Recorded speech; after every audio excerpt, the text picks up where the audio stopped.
How's it going, beautiful people? Supercliff here, and thanks for tuning in on today's brand new video. Now, for those of you who are brave enough to check out this video, please give this video a like. And if you want to continue with being a real hero, subscribe to my channel, where on a weekly basis, you will get to enjoy the sound of my lovely Bostonian voice, which in itself is basically free entertainment, since everyone from Boston speaks and says words incorrectly.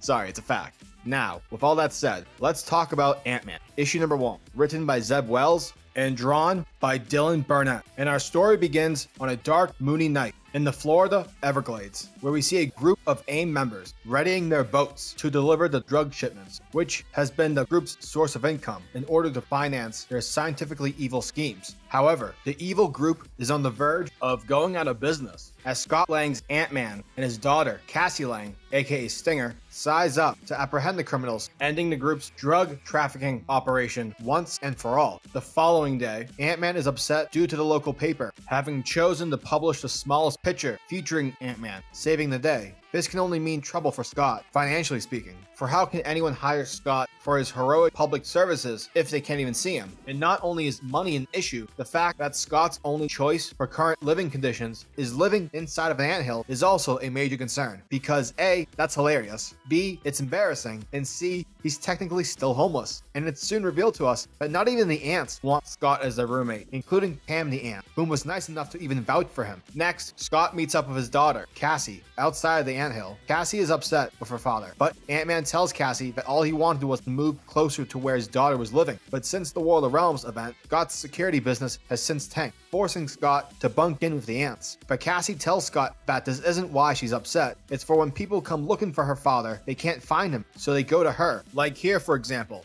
as we are introduced to Dr. Sandra Stully. Dr. Stully informs Scott that she is with the Florida State Beekeepers Association and that their bees have gone missing. And so, knowing that Ant-Man can communicate with insects using his helmet, Dr. Stully was hoping to hire Scott for this task. Scott seems a bit bummed, however, as he was hoping that his next client would want to hire him to take on a more dangerous mission to help promote his superhero status. But the doctor informs Scott that Florida is the 3rd biggest honey producing state in America. If there are no bees, then thousands of people will lose their jobs. In addition, the doctor tells Scott that she had to travel all across Florida on a bus. So, come on bro, help me out a little bit. Scott seems a bit unsure, but Cassie yells at her father, basically telling him to grow up because money's money, dad. And with that, Scott agrees. Eventually, Scott arrives where the workers collect honey from the bees. Ant-Man introduces himself as the guy who's here to help with their missing bee situation. Using his helmet, Ant-Man sends out a communication signal to any bees residing in the nearby area. We soon come across a scout bee. Ant-Man asks the scout if his fellow bee brothers are close. The scout reports yes, but claiming that his brothers stink. Ant-Man decides to follow the bee, telling the workers to stay here till his return. Ant-Man rides the bee over to where all the other bees are supposedly located, and it's here where Ant-Man comes across the villainous Swarm, a Nazi scientist whose consciousness is shared amongst thousands of bees. Basically, Swarm is a walking, talking beehive. After a quick showdown, Scott uses his suit's powers, providing Scott with his own bee suit, which looks dope, by the way. However, Swarm warns Ant-Man that taking control of all the bees was what he needed in order to stop the true menace, where we are shown 3 new villains: Vespa, the Spectre of Hornets; Thread, the Silkworm Gull; and Tusk, the Rhino Beetle Hulk. And that was Ant-Man, issue number 1.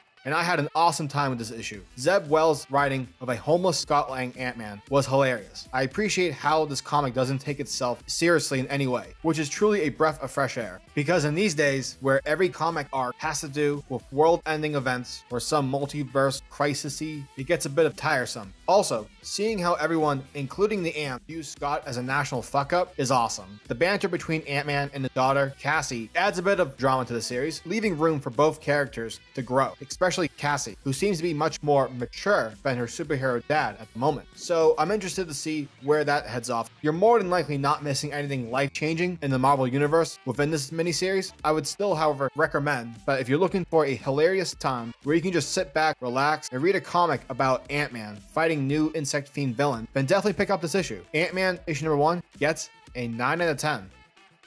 And that wraps up today's video. If you guys like my content, please hit that subscribe button, as well as hit the bell symbol so that the world of comics is never missed out. Peace, guys.